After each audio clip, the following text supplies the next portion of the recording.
It happens to be the Ingush because I love their love of freedom. Because they never had a feudal system or an aristocracy.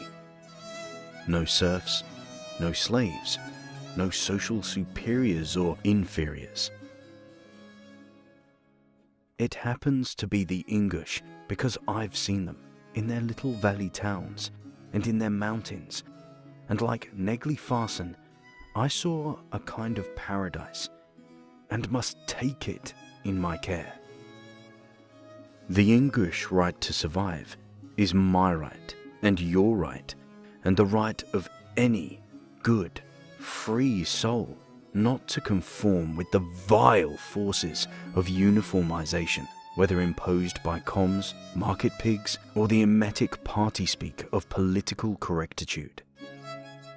In life, as we both know, it's the luck of the draw, who you meet, and when and how much you have left to give, and the point at which you say, "To hell with everything. This is where I go the distance. This is where I stick."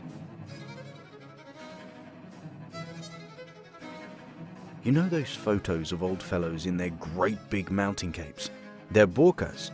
Well, in an uneven fight, when a North Caucasus warrior is surrounded by enemies, he will throw his burqa to the ground and stand on it to show how he will not retreat one step from the surface covered by his burqa. Me?